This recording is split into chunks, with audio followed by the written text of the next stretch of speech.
Welcome to The Gap, where it's our mission to bridge the gap between training and on-field performance. I'm Brett Hart, owner of Hitman Performance. And I'm Dan Labadia, the owner of Jack Javelin. Hope you guys enjoy the show.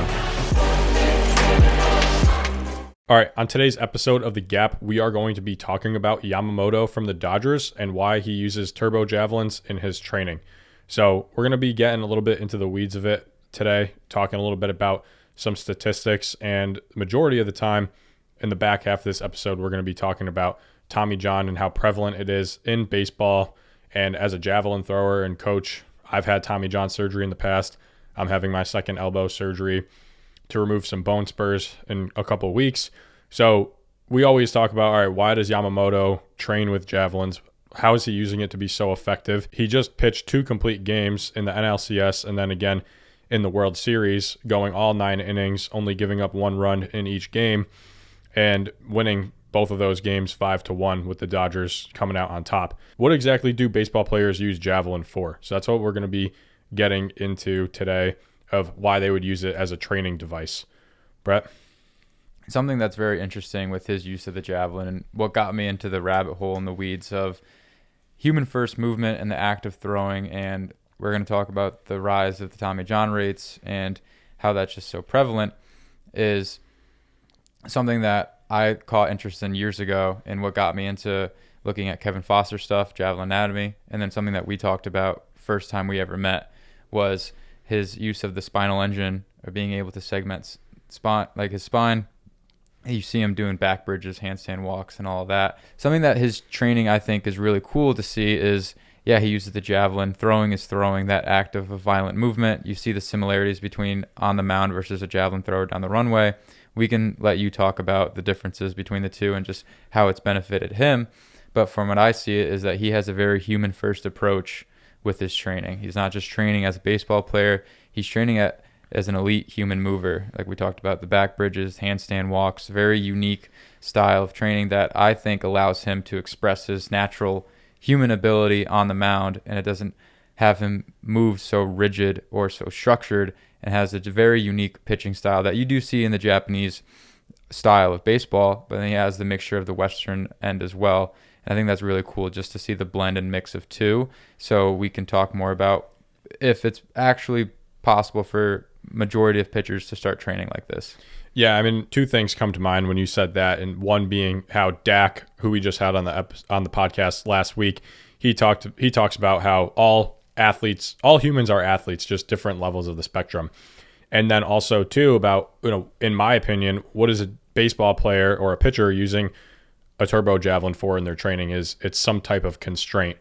And, when you talk about the spinal engine theory, a lot of what people do is they'll throw from both knees. That's a constraint because you're eliminating the feet and the knees. You're just relying on the hips and the pelvis and the spine to rotate and then have the arm come through as the last piece of the puzzle.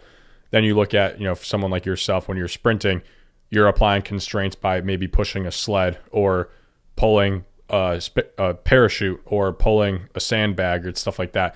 Like, you're using these constraints to make things harder on you. So when you remove that constraint, you can then express your athletic capabilities in a more fine-tuned way, because now you're using your whole body and you don't have to, you should be able to do it without thinking.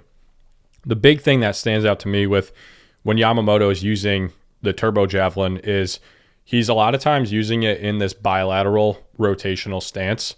So typically, obviously, when you throw out of a windup, you'll start 2 feet together and then you'll finish in that unilateral position of your block leg out in front of you and your trail leg behind you. And so you're throwing from that unilateral, that split squat position. And with him using the turbo jav, he's starting in a bilateral stance, rotating his spine, and then he's leading with the hips, then the spine, then the chest, and then the last piece of the puzzle coming through is the throwing arm. And so that's essentially a great way to practice that hip shoulder separation, is because a lot of times when you are starting in a unilateral throwing stance, it's very easy for athletes to have their back leg and their throwing arm come through at the same time, and then their hip and their shoulder are moving together, where you want the hip to go first and then the throwing arm to come through second, because that's what creates the torque with the kinetic chain of having the lower body turn first, then the core and the spine, then the chest, and then the throwing arm.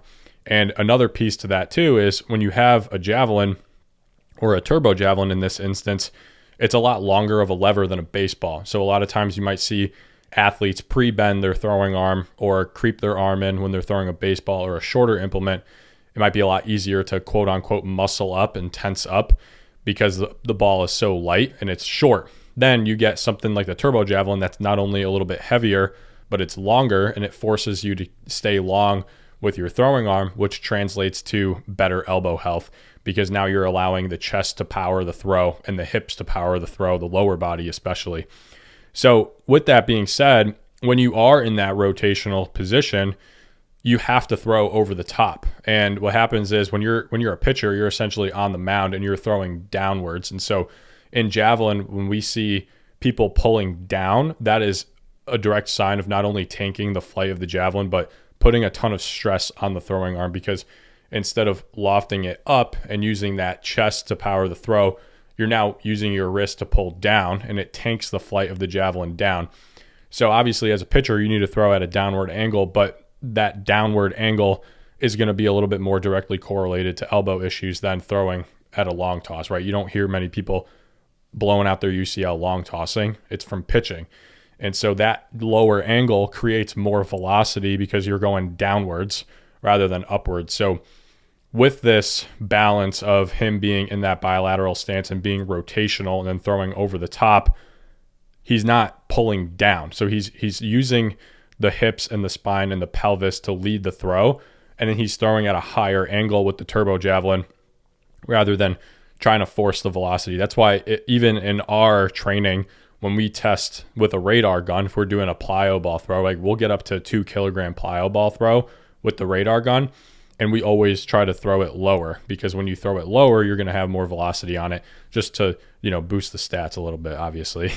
So we're not going to throw it like a long toss where we're throwing at an upward angle, even though that's what javelin is. But it's like when we're just going for max velocity, seeing the throwing metrics of the athlete, we're throwing down at an angle. Do you have anything about that? Yeah, with the javelin, I think it also helps teach the athlete their release point and to fine tune it, and being able to see the flight of the javelin. Baseball players use the football all the time too, to help just, the football is a little bit heavier, same with the javelin, so it's a little bit of an overload technique. So when you get to the baseball, it feels lighter. But all sporting movements are explosive and relaxation. It's like explosion and relaxation. How can you do both at the same exact time without muscling up? So I was just talking with one of my baseball guys the other day, and we're sprinting. I go, you have to sprint at the same level of intensity as that you would swing. So you need that fluidity, you need that rhythm, you need that timing, but you can't muscle up. Like as soon as you tell someone in a batter's box to swing at 100%, you're either going to swing and miss and fall on your ass, you're going to pop up, or you're going to roll over, because as soon as your muscles kick in and you don't allow your nervous system to take over and do what it's ingrained to do with fine tuning and fine movement, that the end product is going to be very choppy and it's going to be very slow by nature. If you muscle up with the javelin, it's almost like you can't. That constraint kind of allows you to feel it, and you're just going to see the flight of the javelin not go the way you want it to go, because you're using a system that isn't meant for that. And I think that's what his actual training is too, not in just the javelin, but his ability to be an elite human mover, be able to do the crawls, the dead hangs, the handstand walks, the back bridges, all of that stuff is not just training the muscular system, but it's also training his neurological system, his brain. How is able to increase his movement capacity with different tools in his toolkit to be able to reorganize himself on the mound and get to that release point every single time, while also staying relaxed and being confident to do it over and over again. Because baseball pitchers throw over 100 pitches a game if you're a starter. Like that repetitive motion, if you do that in that muscular system state where you try to power throw it every single time, I think that's where majority of injuries come from. And what the javelin, I think, does is just teaches you to, how can I throw it as far as I can with as relaxed as possible? And that's really cool constraint to see, because you can use it with the weighted plyo balls, you can use it with that, but just having a completely different implement is what I was saying before, of just becoming a better human mover. You're just giving yourself more bandwidth of movement options within the throw, just so you can be more of a unique style athlete. You can have different release points, and you can throw over the top, you can throw from the side comfortably, and to play around with different positions and with different pitches entirely, because I'm sure he has more than just a fastball that he has to worry about. And then that, I think, just also builds in confidence, able to repeat that over and over again and have him get that feel thing. Absolutely. And just for the audience too, just to be clear, I would say that the javelin is harder on the elbow than a baseball, just because the javelin is 800 grams, which is 28 ounces, compared to 150 grams, which is 5 ounces. And it's a linear implement, which means that you have to throw it perfectly through the point. So when you hold the handle, you have the handle in your hand, and then you need to have your hand follow through the tip of the javelin where you are trying to throw. So any deviation from that, if you pull it to the left or pull it to the right or pull down on it, is going to cause a ton of stress on the elbow. And that's where this is acting as a constraint for him, because it's teaching him how to throw the javelin straight and how to fly correctly. So you have to have the proper arm path each and every time. With the baseball, because it's round, you are able to kind of go around it a little bit more. And that's why you're able to do off speed. You could throw submarine, you could throw sidearm, you could throw over the top. And everyone has their different style and they could get away with it. The reason we see more Tommy John in baseball is because, one, it's way more popular of a sport. So you have way more people doing it. And then also what you said is like you're pitching way more pitches during a game because you are throwing 100 times in a game compared to javelin. We throw 3 to 6 times in a competition. And then you're also having way more competitions usually during the season as well, where you're throwing just a lot more. Javelin throwers will typically throw about twice a week because the implement is so heavy. And also we have a whole running component. That's a whole different story of the stress on the body. And so, when you're a javelin thrower, your the volume is much, much lower because the intensity, or I wouldn't even say the intensity is higher, but the implement is a lot heavier. Okay. I mean, it's the same thing with weightlifting, right? When you go at those heavier weights, you're going to do less volume than if you do lower weights. So with the turbo javelin is a shorter plastic javelin that is going to be a lot easier on the arm than a regular javelin. And it's also going to be 400 grams to 600 grams compared to 800 grams.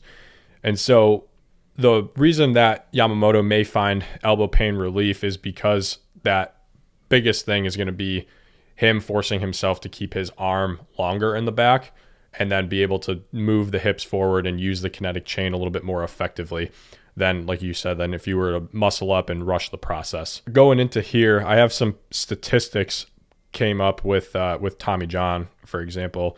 And so this article I found, What Doctors Wish Patients Knew About Tommy John Surgery by Sarah Berg, is more than 1,000 professional pitchers have had the UCL in their pitching elbow reconstructed since Frank Jobe operated on Tommy John in 1974. And that's professional pitchers. And so that doesn't include, that's MLB. So that doesn't include indie ball, doesn't include high school, doesn't include college. Okay. Youth sports as well. There's a rise, the rise of the Tommy John epidemic in youth sports. And that's a whole different topic that we can definitely talk about. Yeah. And so the share of the majority of active major league pitchers who had undergone Tommy John surgery hit 35% of all pitchers in 2023 compared to a 29% increase since 2016. So that means that 6% of pitchers in 2016 had Tommy John. Now it's up to 35%. The main reason, we've talked about this on the show a bunch, but the main reason being is because of increased velocity. And what happens is we have kids specializing very early on. So they're, from the time they're 12 years old, they're playing baseball, fall, summer, spring, and there's pitching so much year round. And then in baseball, like we talked about, you already have a long season as it is. And then when kids from such a young age are using the same ligaments over and over and over again in the same body pattern over and over and over again, they're getting away from that human first movement approach that you're talking about earlier. And a lot of these pitching coaches and coaches in general, what are they paid for? From the time you're a youth AAU team, an all-star team, to the time all the way to the top, they're paid to get results and increase the velocity, and they're paid to win. And so a lot of times there aren't as many coaches out there that are focused on the development of the kids doing bear crawls and back bridges and the thrower stretch and the skin the cat and those gymnastic type movements that Yamamoto does all the time, because they're just so focused on the velocity aspect. And so what happens is we're getting bigger, stronger athletes, but the UCL in our bodies is staying the same. Like the UCL is not going to get any stronger than it is. You're not really going to be strengthening the UCL. You're going to be applying force to the UCL over and over again. So it will stretch out and get used to going up in velocity as long as you get there gradually. But you're essentially strengthening the areas around it, but you're not working on as much of the load management, and you're not working on the mobility side as much. And that's a big thing that we've talked about too, is like how the mobility side of it needs to be more than just a J-band routine. Like it needs to be the mobility ability style of training that Kevin invented. So going into actually what I was talking about too was I had an article here. So at 6'3", 190 pounds, Tommy John does not represent today's typical athletes undergoing the surgery that bears his name. In 1974, the average height of an MLB pitcher was approximately 6'1", 190 pounds. More significantly, stronger athletes increasingly dominate Major League Baseball pitching. Today's pitchers average around 6'2" and weighing between 210 and 225, reflect the evolving physical demands of the game, driven by the pursuit of higher velocity, but not without consequence.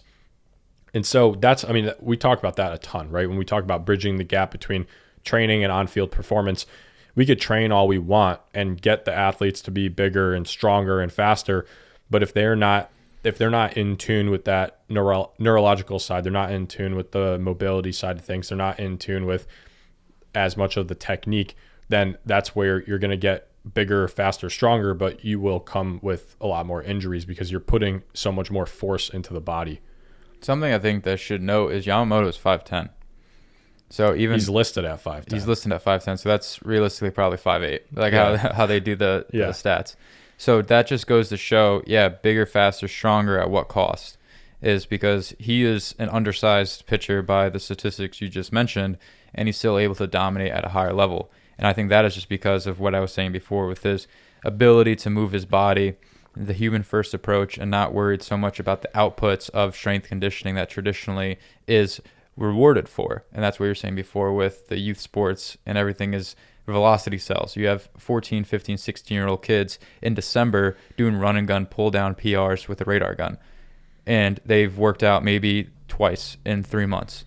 So I think the perfect quote that sums this up is got this from Dan Fichter, who was quoting Jay Schroeder, is when your skill exceeds your physical preparation is when you get hurt. Mm-hmm. So when you have these kids that are 14, 15, 16 throwing 95, throwing close to 100 at 16 years old, their skill level is extremely high, but their physical preparation, their tendons, their ligaments, just their overall cartilage in their body, and the connective tissue, that is nowhere near where it needs to be in order for their skill level. And then with those kids, what tends to happen is because they're so good, they play more.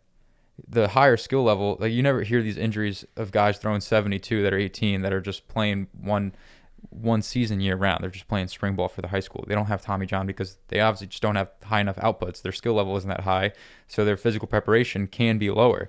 But when you have the guys that are much better at the sport, they're going to throw more because if they're the ace, they're throwing every single first game of the weekend series, and they're probably going to go the distance and throw more overall just because they're that much better than the other guys. Yeah. So their preparation needs to be even higher than what's recommended for the average athlete. Absolutely, and I could agree with that as well with javelin athletes. Is I never met a thrower that was below 50 meters that had a Tommy John injury. And that being said, is like, whenever, I talk to like my close circle of javelin throwers, and everyone that I'm close with took the sport very seriously, threw for a very long period of time, got to above that 60-meter mark or more, and everyone has had a partially torn UCL. You look at me, you look at Nevin, you look at Jordan, you look at Mike Stein, you look at Kevin, like half the roster at UConn, the kid Colin that is at CCSU, that's like everyone just in Connecticut that I've known that's thrown there. And there's others as well. And that's just in Connecticut. It's like, all right, we had, when I was there between the three main colleges, we had, 8 javelin throwers, like 7 of them had a partially torn UCL or Tommy John at one point. That's another thing too, is like what you were talking about with the increase in terms of the physical capabilities of the athletes developing at a rapid pace, and then also being a part of these pitching programs and AAU teams and stuff like that develop the athlete to then get this newfound bump of velocity. They had a quote here that says, a pitcher that consistently throwing 95 miles an hour is already at risk due to immense forces on their elbow. But a pitcher who rapidly jumps from 89 to 95 miles an hour is even in greater danger. This trend of rising fastball velocities has accelerated dramatically. In 2008, the average MLB fastball was 90 miles an hour. By 2013, it reached 92 miles an hour, with 8 pitchers regularly hitting triple digits. Today, pitchers are averaging 93 miles an hour, are twice as likely to land on the injured list on the following season than those who consistently throw under 90. That's exactly what I was saying, is like, as humans are evolving, it's like our muscles and our body being able to produce that power is going up, but the UCL is not going to just evolutionarily, I mean, maybe like thousands of years from now, like they're like, we got a bunch of these guys that are pitching, we need to boost this up. God up there right in the script for the next. Everyone's got titanium UCLs now. No more Tommy John. But yeah, so like, the UCL is the UCL. It's a really, really small ligament in the elbow. And even when I had Tommy John and like meeting with my doctor, he said, just using this as an example, I don't remember the exact measurements, but he said, when you look at the UCL in a lab, say it'll break under 70 knots, right? And then the average MLB fastball will produce like 100 knots of force to the UCL every single pitch. So it's basically just a waiting game at that sense. And that's where, what you said is like, you need to have the skill, or the skill is now outweighing what the body is able to do, or the volume is outweighing what the body can keep up with. Yeah, I mean, it's really frightening almost to see, and even terms from like a business standpoint. Like I was saying, all these youth coaches and these coaches all the way up, they're paid to win and to get results.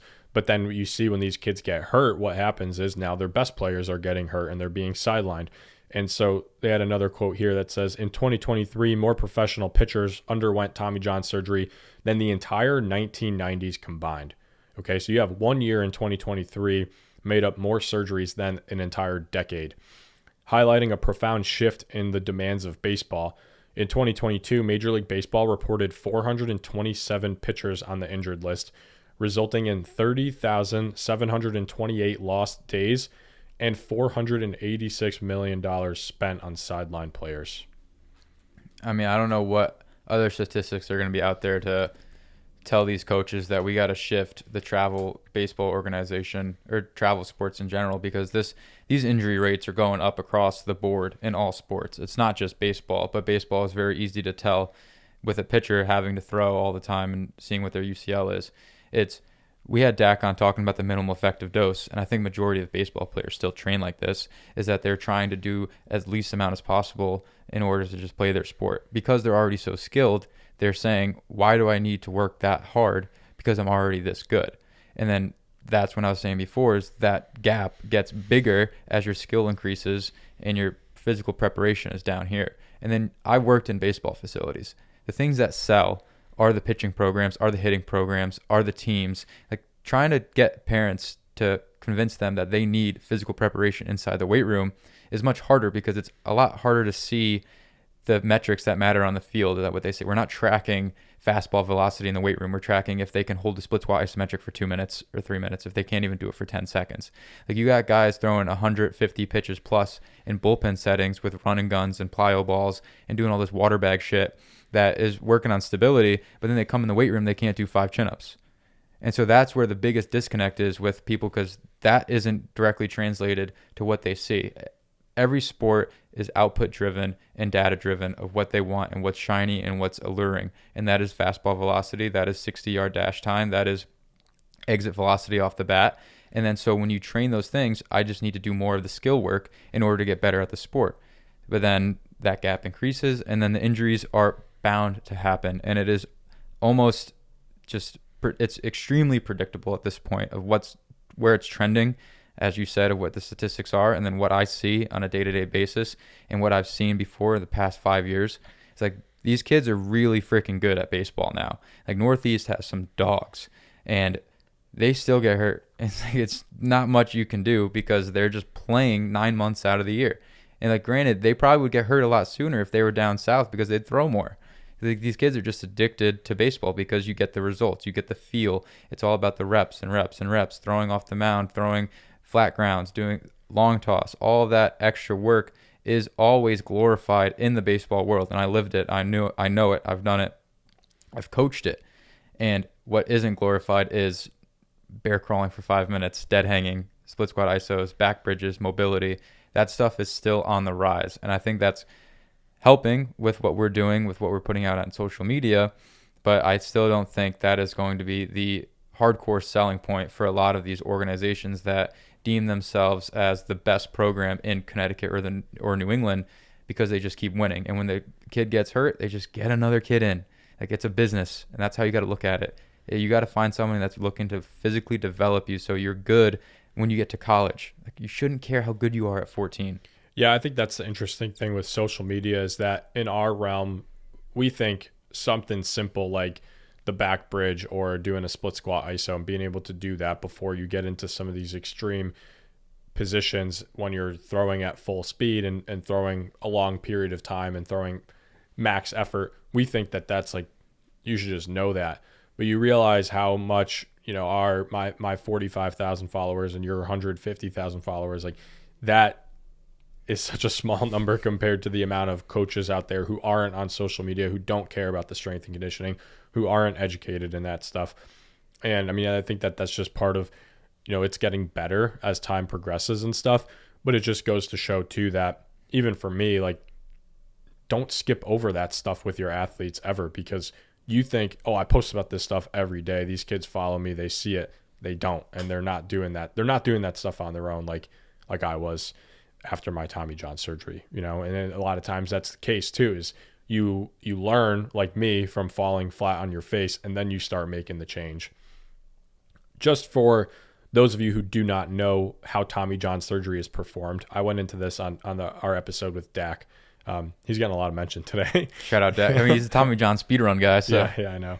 So we went into this, but just so for you guys who don't know how Tommy John surgery is performed, essentially what happens is when the UCL is torn, they take a graft from somewhere else in the body. It could be the hamstring, or for me, it was the palmaris longus. Sometimes they use a cadaver, which is a dead person's ligament. And so for me, basically, they went into my wrist, my forearm, and they cut 3 insertions on my forearm. So one at the top, one at the bottom, and one in the middle. And they cut that ligament out, and then they cut open my elbow. They drilled a hole into the bottom of my elbow, and then another hole in the top of my elbow. So where the UCL is, that would be the middle point. And then they take the palmaris longus or the cadaver or the tendon graft from wherever, and they wrap it into a figure 8 pattern. Okay. So then when they insert it, they wrap it into a figure 8 pattern that then takes the elbow and puts it together. And then they sew you back up, and that's where your healing process begins. So then with the Tommy John surgery, what happens is now your new ligament is a lot bigger and a lot stronger than the one that you were born with.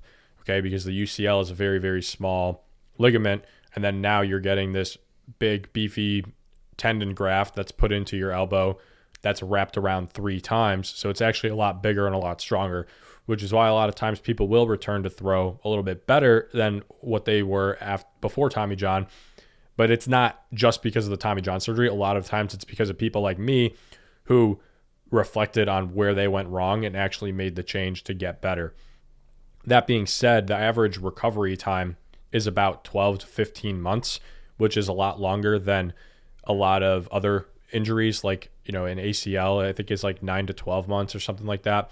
And so the reason that the elbow is so long to recover is because that ligament is now so big and thick that it takes a long time to stretch out and get back to the elasticity that your elbow had before. And so what happens is over time of your recovery, you will need to stretch out the ligament by applying stress and then allowing time for it to heal, applying stress to the ligament and then allow it to heal. So you're basically going through this process of stretching it out, letting it get stronger, stretching it out, letting it get stronger, and you're ramping all the way back up to the time you get to get back into the competition. So a lot of times what that looks like is you'll throw, say you'll have a 2-week period where you throw, and you'll throw every other day for 2 weeks, and then you take 2 weeks completely off and just work on the mobility and the strength side of things. And then wherever you were at, say you were throwing like 30 pitches at 50 feet, then you take that 2-week break, and then when you come back, now you'll do 40 pitches at 75 feet, and you'll do that for 2 weeks. And then you'll take a break for 2 weeks, let it come back and heal and get stronger, focus on the mobility, focus on the strength, and then continue to ramp up to the point where now you're throwing live at-bats. So that's kind of how the typical Tommy John rehab is structured. And then just going into second Tommy John surgeries, I couldn't find too many statistics on this because some of them were skewed. Some said that 13% to 35% had the likelihood to, some of the stats said that 13% of people who have one Tommy John will then have a second Tommy John.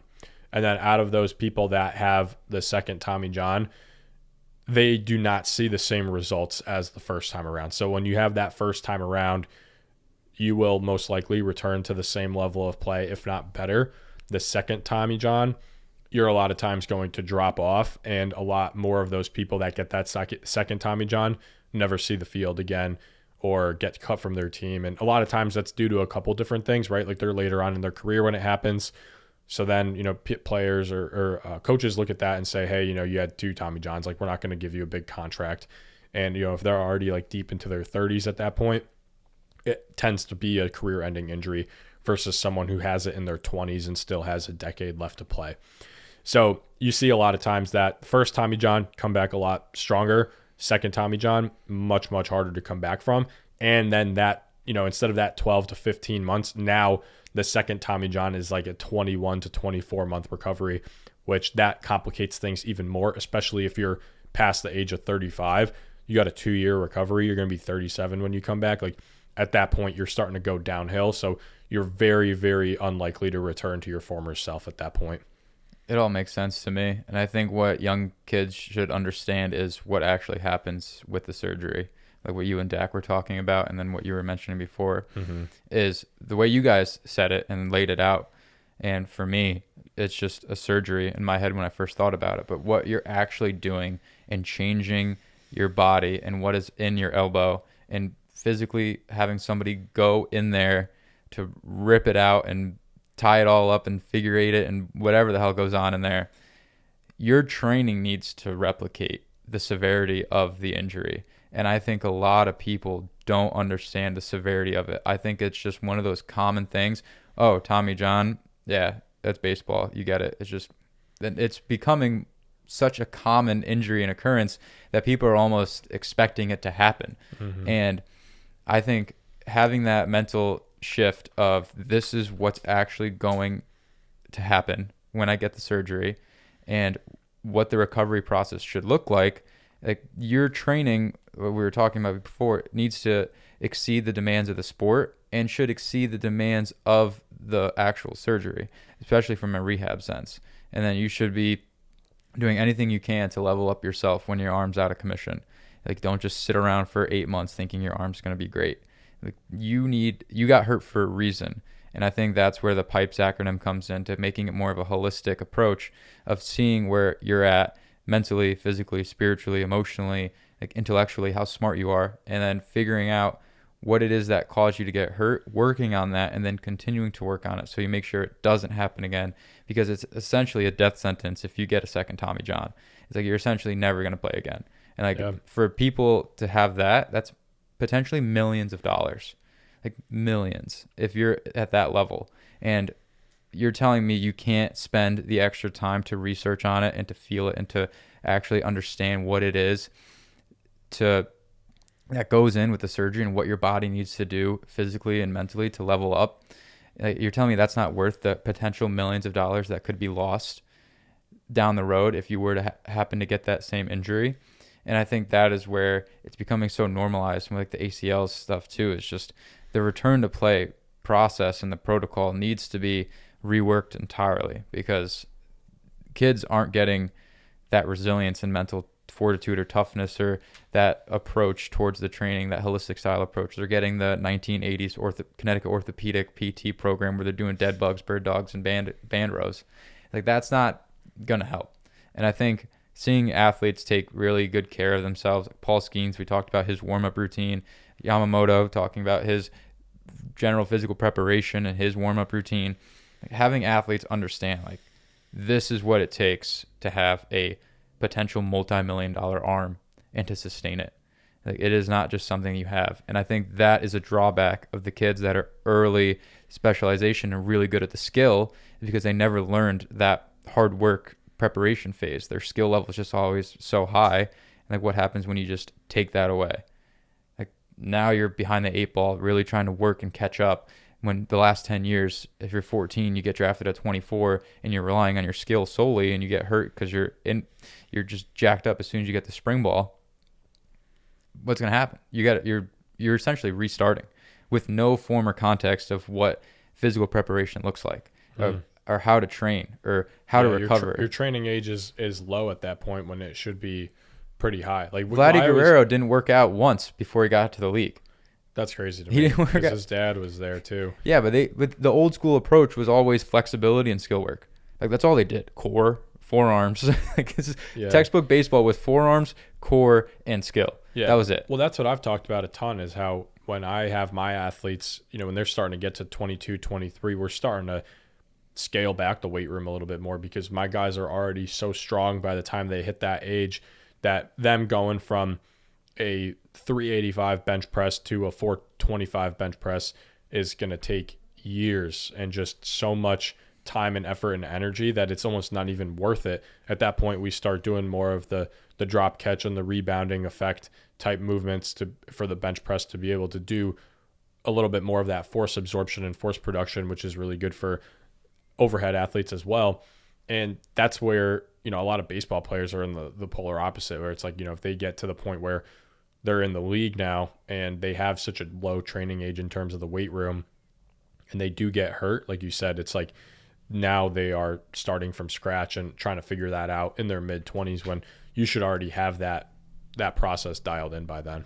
If you get injured with a good training age, I'm sure the likelihood of you getting that second Tommy John is very low. Like, it's very hard to tell with statistics and see like what it is, because anyone could say they're doing a training age, but they could be doing freaking Zumba classes for 5 years and say that's their workout. Like, we obviously know, like, it might have a place, but that's not what's going to prepare them for throwing 100 miles an hour 100 times in a baseball game. So having that prep phase and being able to maintain proper positioning, absorbing force, being able to produce force in the right joint actions and angles, and then being able to rebound with that as well, that whole step-by-step process takes years to understand. And I think people just, again, going back to the travel baseball, want to win now, want to win fast mentality, that always gets brushed under the rug, is that development. And then everyone's rushing to commit to D1 or to commit to their college and to show out for these showcases and just kill themselves to get there. And then they're playing so much to get there. When they get there, they might burn out because they just spent so long to get to that D1 scholarship and their bodies are just broken down. Like, I'm sure that's happened thousands of times within the country, just seeing what these athletes have to go through just to get there. And then when you get there, have to perform and compete and play for your position and get your spot, and then go through their training, go through new skill work with new coaches, and you have exams and finals, and you're paying a lot of money if you're not an NIL. Baseball players, I haven't really heard getting crazy NIL money, but that is just a whole different layer of stress that if you aren't taking the time and consideration to prepare yourself for it now in early high school, middle high school, then you're kind of setting yourself up to fail. Yeah. I mean, I think that you got to have that long-term approach and thinking that realistically males will peak at 30 years old. Like, how many minor league baseball players just play there up until like 28? And when you're a 12-year-old kid, you're not thinking, oh, I'm going to get drafted and go spend the majority of my 20s in the minors and then hopefully get to the show by 30. But that's the reality for a lot of people. So you got to lay that foundation, lay that base with the strength and conditioning, and make sure that you are in it for the long run. And that's where you're going to have the most long-term success. 100%. Thanks for tuning in. And if you enjoyed it, please leave a 5-star rating and review and share the show, because the only way that this show grows is if you like it, share it, and tell your friends and family about it. New episode every Monday.